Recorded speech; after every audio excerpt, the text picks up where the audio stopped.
Halo semuanya, perkenalkan saya Daniel Ahmad dengan NIM 5253230026. Pada video ini saya akan mempresentasikan rangkuman bab yang ketujuh mengenai negara hukum yang berkeadilan. Nah, pembahasan ini mencakup konsep, prinsip, dan implementasi hukum dalam kehidupan berbangsa. Kita masuk ke bagian yang pertama, mengapa kita harus mempelajari negara hukum.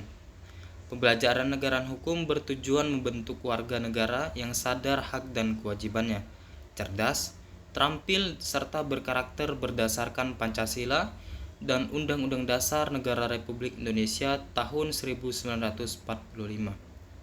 Cakupan materi meliputi pengertian, konsep makna Indonesia sebagai negara hukum, hingga implementasi prinsip hukum dalam kehidupan sehari-hari.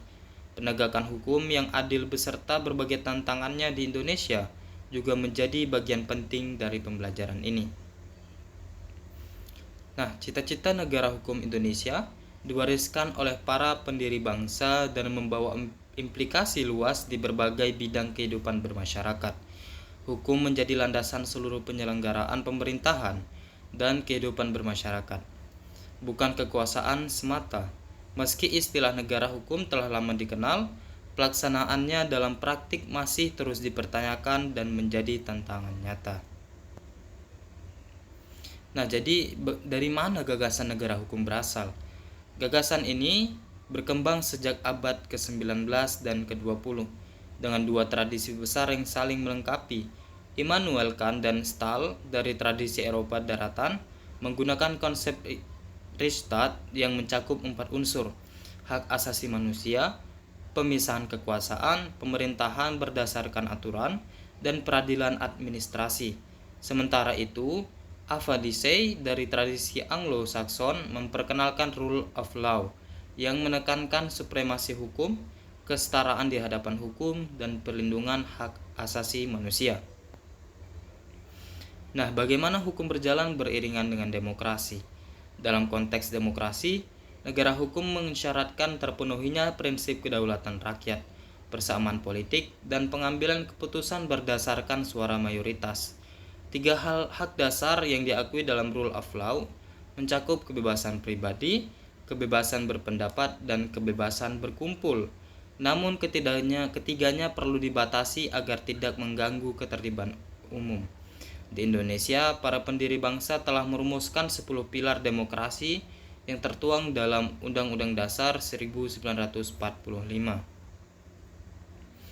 jadi apa standar negara hukum di kawasan kita atau di Asia Tenggara ini? Para ahli hukum Asia Tenggara dan Pasifik merumuskan konsep negara hukum dengan menekankan perlindungan konstitusi, independensi badan kehakiman, kebebasan berpendapat, penyelenggaraan pemilihan umum, kebebasan berorganisasi, dan pendidikan kewarganegaraan.